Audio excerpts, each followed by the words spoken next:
Okay, so just continuing on with learning how to make an asymptotic approximant with our example here. Probably should be grading finals, but I can't leave this hanging. I want to finish the approximant for this problem in a nice way. So just to recap here, what we're trying to do here is find a nice analytic and accurate solution for this nonlinear ODE, which is called the Blasius problem for boundary layer theory, on the entire domain from 0 to infinity, for the independent variable going from 0 to infinity. And what we did in the last lecture was and the first step here was we find the power series solution to this. And that is given by these two things that are circled right here. So we showed how to get that. We also showed that it diverges. So here's just we wrote this code in the last video or 2 videos ago, where the dots here are the numerical solution to the ODE, and the dashes are successive terms in the power series solution. And there's a radius of convergence. So it does well for low eta. Eta is the independent variable, but not for past this point, which is around 5 point something. Okay, so we're trying to make an approximant. So to make up an approximant, we make up a function that matches the behavior near infinity.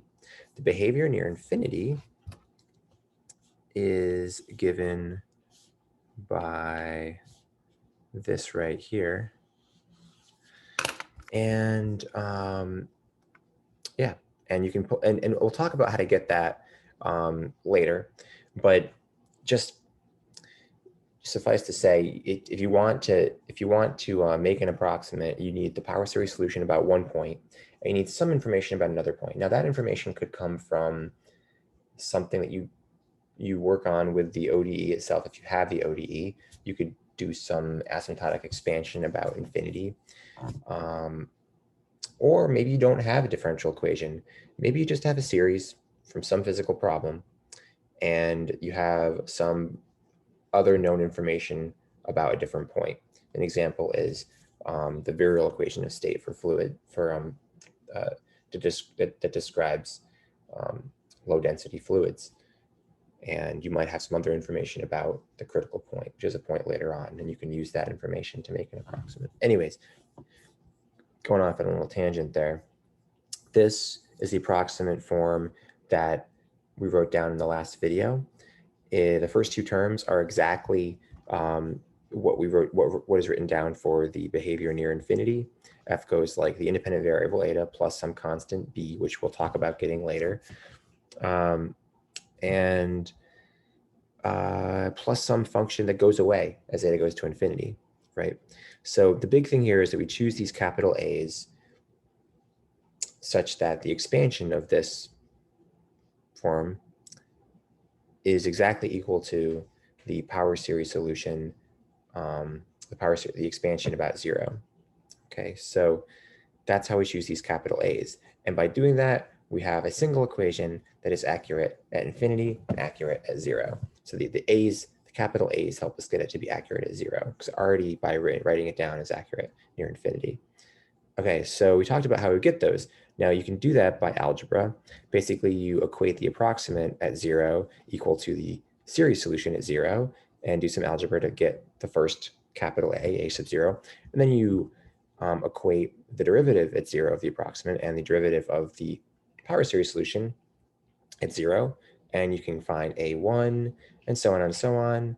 And it ends up being this, it would end up being presumably a diagonal matrix system where you can easily just do back substitution. You wouldn't really have to do a matrix inversion the way that we set this up.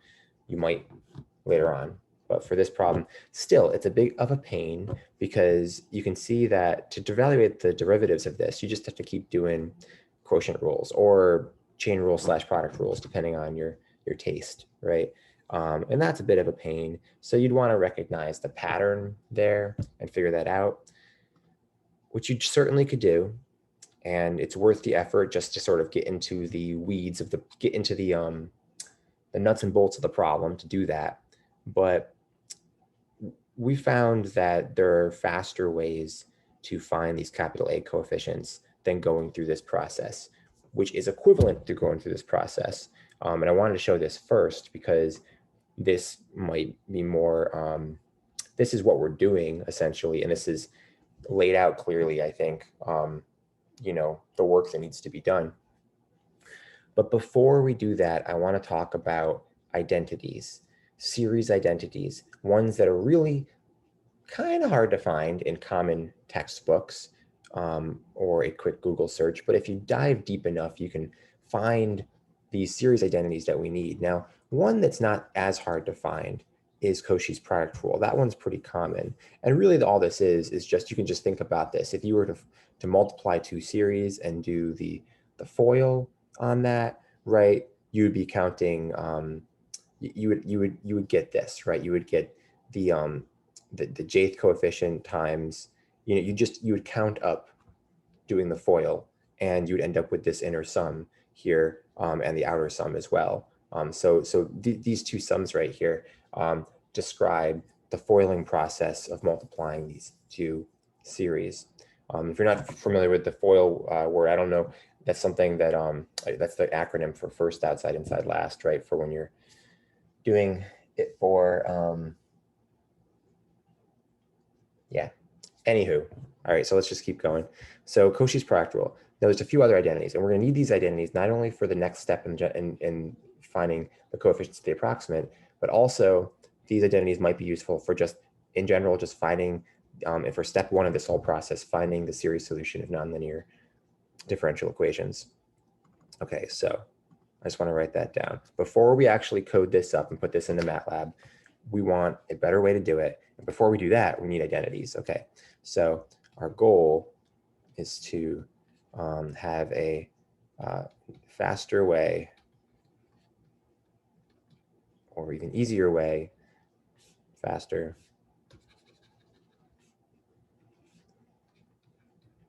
easier way to find the approximant coefficients. And this is really not just an extra icing on the cake, but I would say it's required to make this method sellable to anyone who would want to use it. Because if you tell somebody you might have to invert a matrix to use this method, they're just going to solve the ODE numerically, right? But we'll show that we can actually get some really nice recursion relations to get the coefficients, which I think is less floating point operations, or we've shown that it's less floating point operations for a numerical solution, a highly resolved numerical solution. Of course, you could just use 2 points in your numerical solution, and that would be faster, but it certainly has sped up things that we've investigated. Okay, so anyways, first, we need some identities. Need some series identities. What am I talking about here? Okay, so we already have one.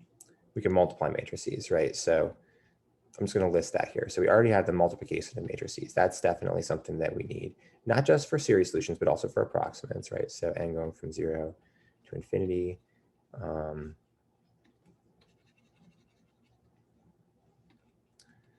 B sub n x to the n times n going from 0 to infinity. C sub n x to the n. We said this is given by the following formula. Series n going from 0 to infinity of a series j going from 0 to n, b sub j, c sub n minus j times x to the n. Okay, so that's Koshi's product rule. So that's good. We also are going to want to take the reciprocal of a series. Okay, that's what we're going to need in a second. So I'm just going to write a bunch of different colors here. So we also might run into the problem where we want to get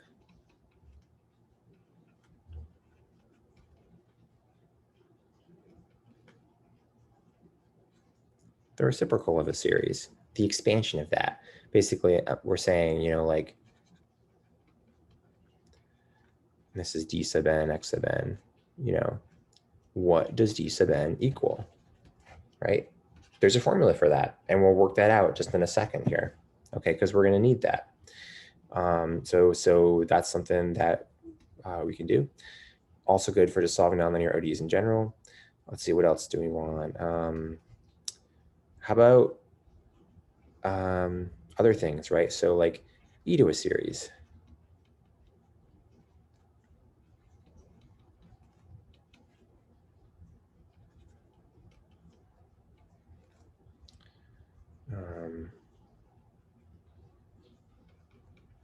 You know, what is G sub n? What's that going to be, right? How about the log of a series? So you see the list keeps going on and on. These are all things that we've had to work out ourselves because I haven't seen all these. These probably exist somewhere in a book, but it was easier just to work them out ourselves. You see what I'm getting at here though, right? So like if we wanted to make this list even bigger, we could say, how about a series to any arbitrary power? And that's a really important one that we will talk about later. We've recently worked out the sign of a series, the trigonometric sign of a series, the cosine of a series. There's a nice formula to switch between if you take a series and then expand that a series about a different point. You can use a thing involving the binomial theorem or gamma functions to relate the coefficients of those two series. So there's lots of stuff here. This is all stuff that I would say would be required if you wanted to seriously solve nonlinear ODEs using power series solutions, just flat out, not even talking about approximants, right? Because you're going to have, these are the things that cause the nonlinearity, right? We had a simple thing in the Blasius problem, which is just a product, right? But you could certainly have things like this. And also these formulas, say for D sub n, G sub n, and H sub n, and here, they're all really nice formulas. They're all recursive formulas, okay? So they're computationally inexpensive, relatively speaking. Okay, so for the problem that we're gonna solve in a second, we're actually gonna need, I'm just gonna go through one of these right now. We're gonna need this one.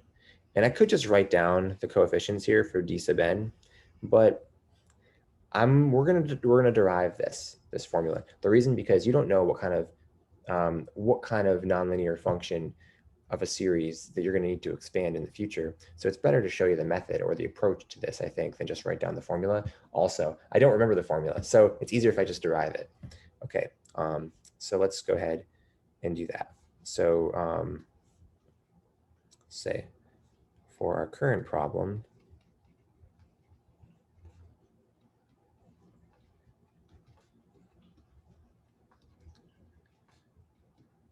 we will need this identity. We're going to need the reciprocal of a series identity. So what did I use over here? I used A sub n and D sub n. Let's just stick with the same letters. But A sub n is kind of, maybe we don't want to use A sub n because, let's see, I don't want to, we already have something else that we're calling A sub n. So why don't we call it A tilde sub n? Because I think that's what I'm going to use later. Okay, so I'll just put that here just to kind of make things consistent. A tilde. Just to make it so it's not the other lowercase a that we're talking about, right, in this whole thing. Okay, so we're going to need this identity.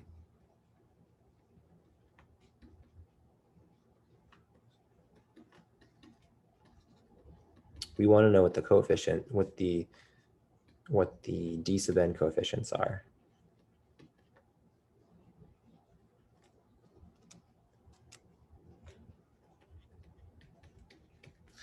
Okay, so the first thing that we do is we're going to multiply this to the other side, okay? And notice what ends up happening. Oh, wait a second. Nope, I don't want to do that. Sorry. We're going to multiply this to the other side. Okay, so we end up with 1 equals the series going from 0 to infinity, a sub n times the series going from d sub n xn. See what I did there? So now what do we use? Cauchy's product rule, right? So this can be evaluated by Cauchy's product rule. The cool thing about all these identities is usually the more complicated they become, they build on previous ones you've developed. So that's a nice thing. So, and at some point it'd be nice to write like a monograph or a book chapter, just like building up all these nonlinear series identities. Okay. So what do we do now? Well, let's apply Cauchy's product rule. And maybe I should just make a note that that's what this is right over here.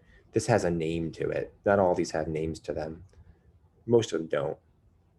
Cauchy's series product rule to distinguish this from a calculus thing. Okay, so we say apply the Cauchy product. Okay. So this becomes 1 equals series going from n going 0 to infinity. J going from 0 to n. So this would be a tilde j d and minus j next to the n. Okay. And then we equate like terms. Equate like terms. Okay, so x, first we're going to equate, this is a non-homogeneous relation. So this is kind of like, that part where we created like terms, we found the power series solution, except there's not a 0 here, right? So first we're going to equate the x to the 0 terms, right? So the constant terms. So we have 1 on one side, right? And then the other side, let's see, we have x to the 0. So x to the 0, so that's n equals 0, the n equals 0 part, right? So the n equals 0 part, the series is going to go from 0 to 0. So this is going to be a tilde sub 0 d sub 0. Okay. So that tells us that d sub 0 is 1 over a tilde sub 0. Now you could have already this is something you could have deduced at the beginning here, right? You would know that if you set x equal to 0, for instance, you would have gotten this relationship from the beginning up here. That's fine. Okay. So now let's look at the x to the n terms. Okay. And where n is greater than 0. Okay, so there's 0 of those terms on the left side, right? I'm just going to pause the recording here, I think, for a second. Okay, so there's a 0 on that side.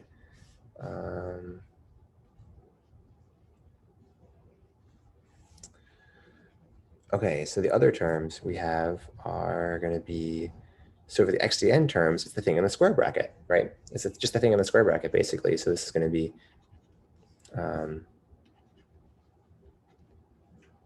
the series, j going from 0 to n, aj tilde, d n minus j. Right. Okay, and so then you want to solve, kind of like the series solution, you want to solve for you're solving for d's, right? So we want to solve for the highest d term in terms of lower subscripted d terms, right? So d is going to have the highest subscript number when j equals 0. So we can rewrite this expression as, let's take out the j equals 0. So we have 0 equals, when j equals 0, this is a tilde sub 0 times d sub n plus j going from 1 to n, a tilde j d n minus j. And solving for d. So then we end up with d sub n is equal to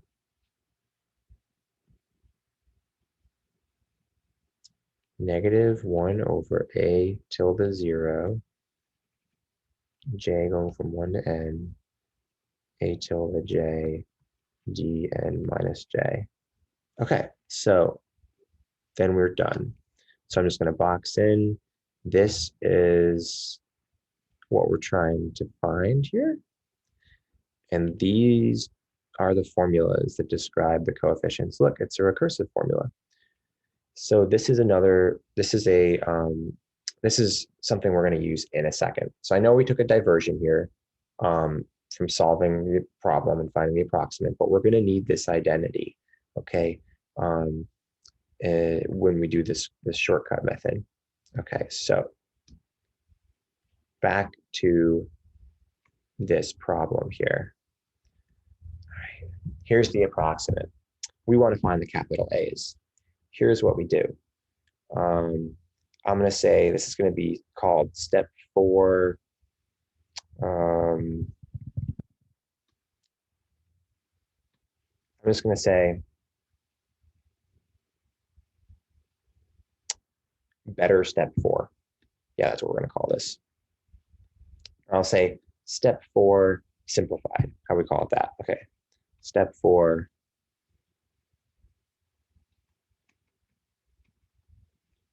suggested way. Suggested, yeah.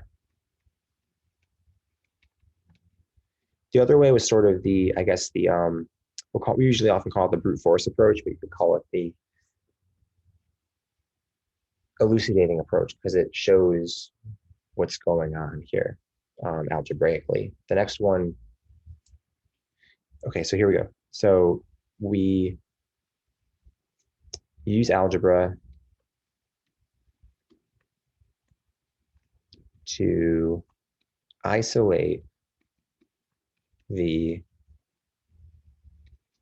series of capital A's of our unknowns. I'm going to use the same independent variable that we're using in the problem.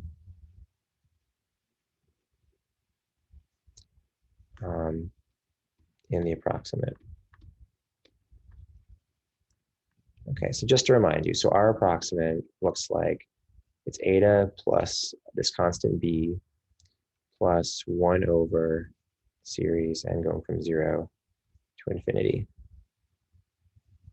All right, so let's isolate that. So we're going to have fa minus eta minus b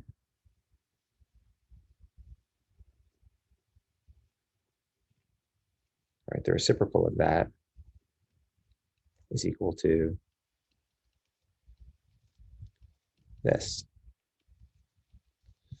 Okay, I'm going to call this step A, step 4A. Okay, so we've got this thing right here. Okay, so the next thing is step B is to replace f sub A with the expansion about 0. So basically what we're saying here is that we know that it's exactly equal to that, right? So that's what we're going to do. We're going to replace FA with the power series for just regular old F. Okay. Okay, so what that's going to look like is 1 over the series and going from 0 to infinity. Little a sub n and minus eta minus b is a sub n. Well, and so there's a few different ways you could read this. One of the ways that I like to read this is this. We're saying here now that if you were to take the left-hand side, right, and expand that about 0, you would get the right-hand side, okay? And so that's exactly what we're going to do. We're going to take the left-hand side and expand it about 0. And the coefficients of that expansion will exactly be capital A sub n. They have to be, right? You'll get a power series on the left, power series on the right, both in eta to the n. The coefficients have to equal each other. So step C is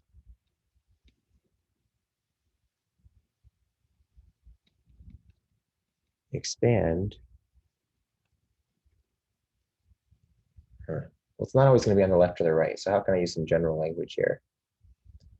I want to expand the non A sub n side, whether that's be the left or the right. Here it's the left.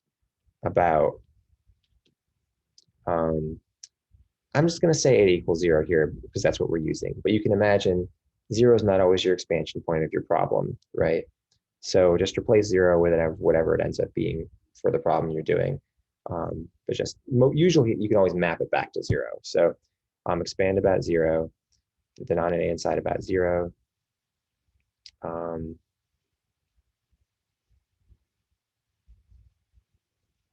And the coefficients of this expansion have to be A sub n. Okay. So we're going to do a little bit of simplification first. Okay. There's a reason I chose little a sub tilde in the identity before. You'll see why, or maybe you already see that, right? We're just going to say, let's let A0 tilde equal A0 minus eta minus B. Wait, no, sorry. A0 tilde is going to equal A0 minus B, okay? A0 minus B. I'm just looking at the terms in the denominator here that are of order, of a constant order, eta to the 0, okay? And then also let A tilde 1 equal, that's a -1 coefficient there, right? So that'd be A1 minus 1. Okay, and then A tilde n greater than 1 equal A n greater than 1. And by making this definition here, we can say that we have this new series, right? I'm just basically making the whole denominator be this series in A tilde.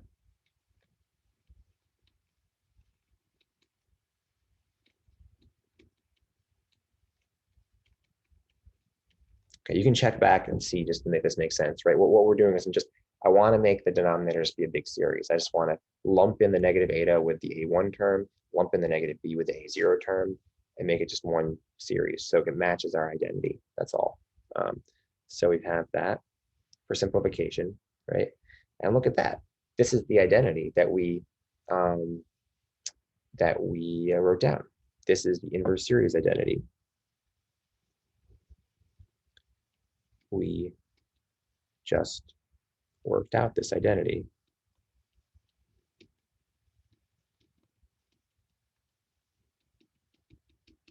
Okay. And if it was a series squared, we would have worked that identity out. Or if it was a e to the series, we would have worked that one out. Well, we wouldn't have worked that out because I could just give you the list of all the identities. You could use those. I'll give those to you later.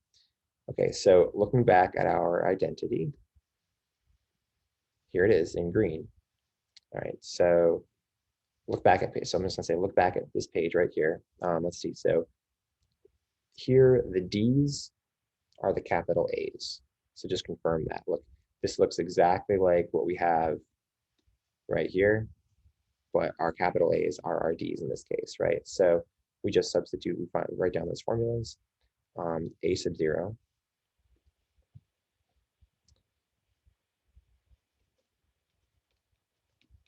is like D sub 0. So that's our D sub 0. That's going to be 1 over A0 tilde. Now we worked this out earlier, didn't we? Did we get that answer? Let's see. We know that A tilde, we know, okay, this is A0 minus B, right? And we know that A sub 0 is 0 for the Blasius problem, right? So this is -1 over B. Is that what we got before? Let's see. It is. Okay. So it's a good consistency check that it matches the same. We're getting the same answer that we did for the brute force approach. So now what this really helps us with is not having to do all these quotient and chain rule stuff to get the other coefficients, but instead we can just write down a formula for all of them. So that's this formula right here, -1 over a tilde 0. I'm going to remember that. I'm probably not going to remember that, so I'm just going to flip back and forth. Okay, so greater than 1, this is -1 over a tilde 0, j going from 1 to n,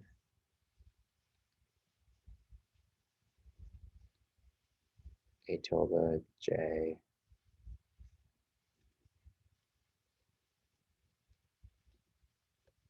capital A and minus j. Cool. Look at that. So we have our coefficients of our approximate.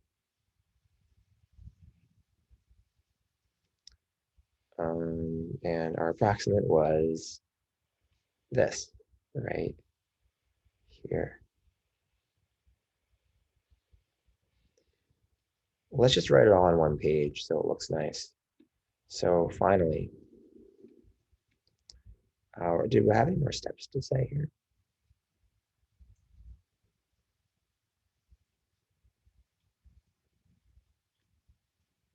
Okay, so our approximate is FA equals eta plus B plus 1 over a series. Oh, there's a step I glossed over here. I'm about to write a capital N here, right? But you'll see that there's an infinity there. Ooh, okay, and I put the infinity there, but there's not an infinity here. That's a capital N, right? Okay, so a bit of a sleight of hand there. Should probably explain that.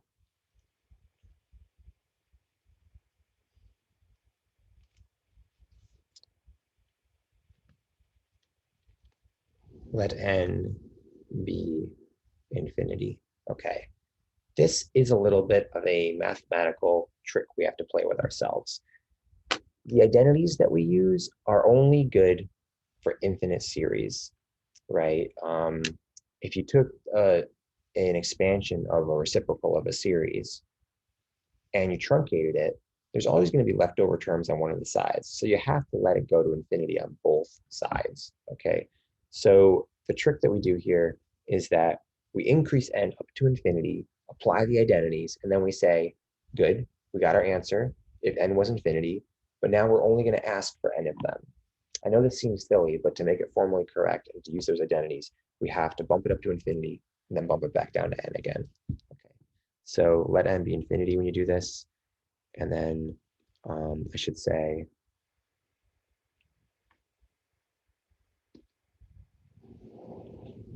I'll just write this here.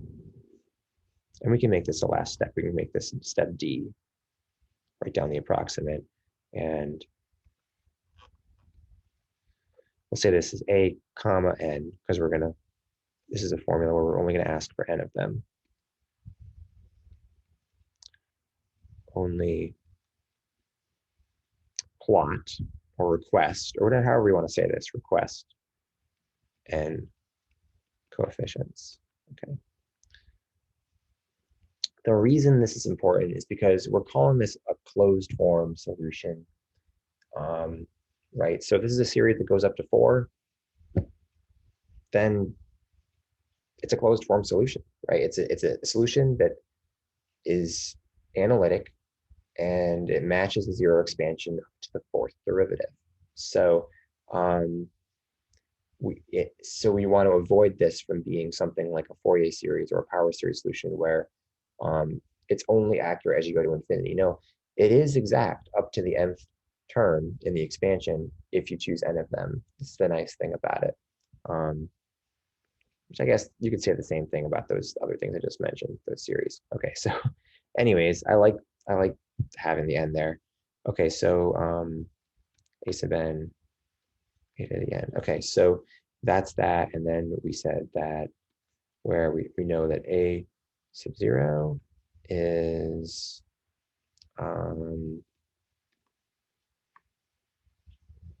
1 over a0 tilde, and greater than 0 is negative 1 over a0 tilde, j going from 0, 1 to n, aj tilde, capital N minus j, right? And we have all the definitions of the lowercase a tildes in previous pages, which are in terms of lowercase a's, which we already have. So everything is recursive, no matrix inversion required. Moment of truth. Let's code this up and see how it does.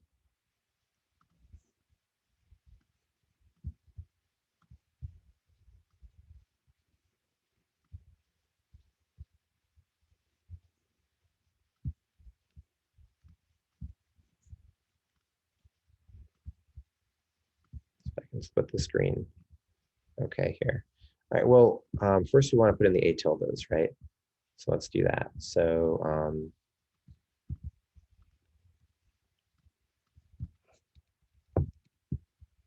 squish this a little bit. Here's the code that we started writing before. I can send this to anyone who's interested. All right, so we want to do the approximate. That's the series solution, right? All right, let's do the approximate. So AT is going to be a tilde, AT0, and we're going to say is A0 minus B, A1 is AT1 is A1 minus 1, and AT, oh, let's do it this other way. So then we'll do that. We'll say AT equals A, and then AT1 is A1 minus 1. So all the other ones are good. Okay, so that's the stuff there written down over here. Okay, and then put this on one line. A capital A sub 0 is 1 over a t0. And the other stuff, okay, for n going from 1 to n.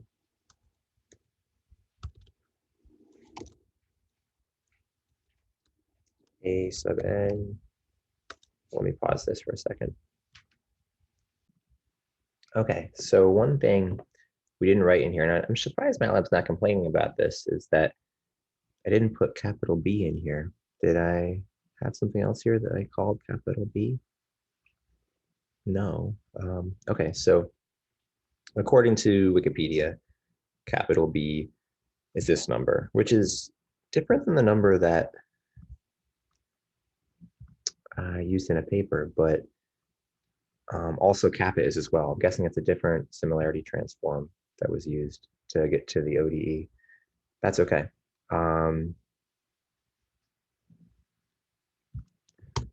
We want to be consistent, so we're going to use this value of 1.21678. And as I said before, both B and kappa down here, we're inputting them right now, but later on in a future video, I'll show how you can predict those. And so you don't need those two pieces of information going into this whole thing. You can use the approximant to predict those, which is really cool. Okay.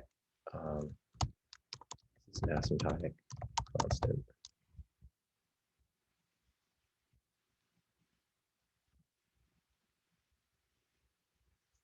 All right, so let's go back and start coding this in.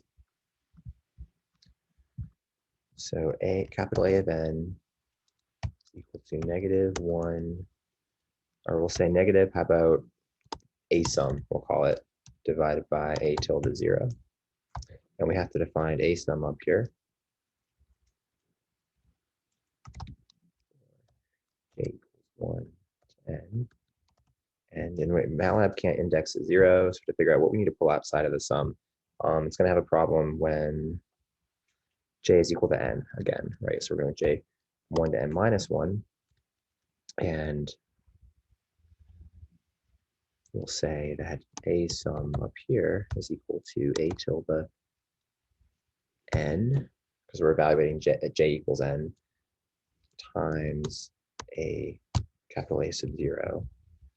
And inside here, we'll say this is going to be a sum equals a sum plus a tilde of j times capital A and minus j. Okay. And then we need to define capital A. We did that. Okay, I think we have everything. Let's run it and make sure, see if it complains. It doesn't like ATN.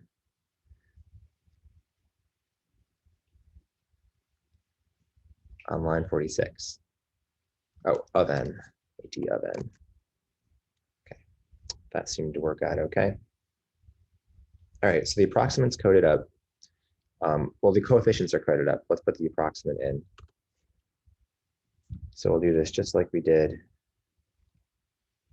up here. I don't know if I want to plot every single piece here, so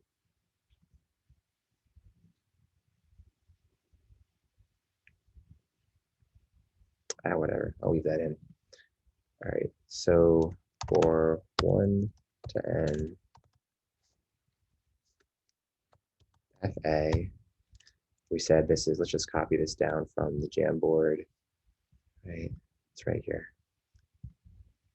So we just put in the second stuff that's circled, now we're going to put in the first stuff. So eta plus b, so in the series we'll say fa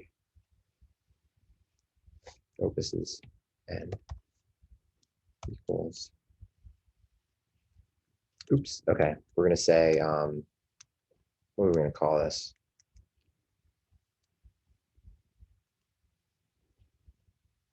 Here's what we'll do. Okay, we're going to say fa is equal to a0.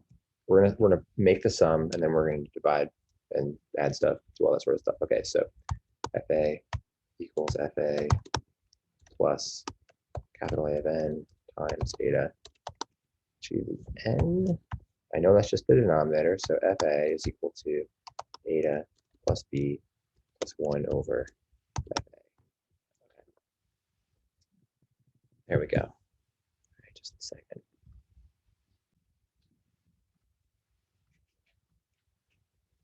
Oh, and this needs to be a dot caret. Great.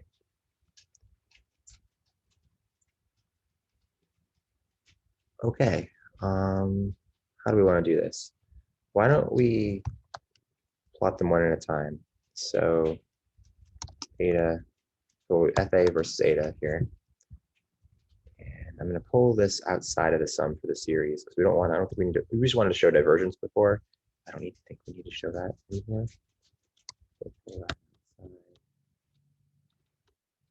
there.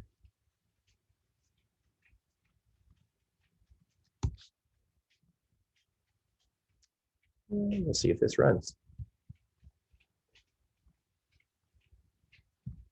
For capital N, let's say capital N is equal to 4. Oops. It doesn't like that. Okay, I don't want to do a matrix division, right? I want to do regular division, so put a dot there. Whoa, that's interesting. Okay, so I should probably make this a better color. Why don't I make this red so we can really see it? Okay, so I'm back. Here's what happened. There was a problem on the Wikipedia page. So I made my first ever Wikipedia edit here. I changed the values here for alpha and beta, or usually it's called kappa and beta. The problem was that these values were found before without the 2 here. And depending on the choice of similarity variables, you could either have a 2 here or not a 2 here in this Blasius problem. These are details you might not be interested in, but I'm going to say them anyways, just for history's sake. what ends up happening is it's in the variable transform from the PDE to the ODE. The two could appear or could not appear. If it does appear, it leads to one ODE, which leads to the old values. If the two does appear, it leads to a different ODE. It leads to different values. The thing is, though, like since you used a different variable transform from the original same PDE, when you transform back, your PDE solution will be the same, even though there's two different ODEs. Anywho, so we need to change. We changed those in our code, and actually, so I did stop the video and start up again. So I put the new values in, and so now we're looking at capital N equals 4 here. Let me scale it back a little bit. Why don't I do 1? Okay, so for N equals 1, the series solution, I think we can't even see it on the scale here. Okay, for N equals 1, since it really is we're just enforcing that f of 0 equals 0, because the series solution is just the first coefficient, which is 0, right? So look at how great the approximant does, which is the red line, just pinning down that f of 0 equals 0, and f goes like this other behavior at infinity. It does remarkably well. So you can see what happens as we increase this to 3. So this is the dashed line, or the dots are the numerical solution, the dashed line is the series solution, and the red curve is the approximant. And you can see that it's getting a little bit better. The series solution, of course, is going to keep doing worse. 9, 12, 15.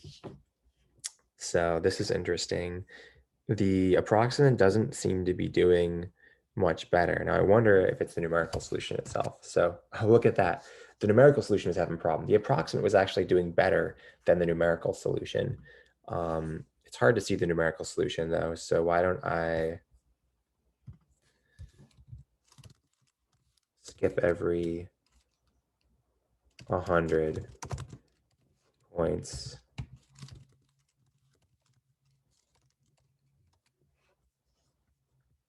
Okay, I can increase the time step, or the beta step. Okay, so the numerical solution are the circles. And let's go back to 6. Oh, wow, look at that. Okay, 3.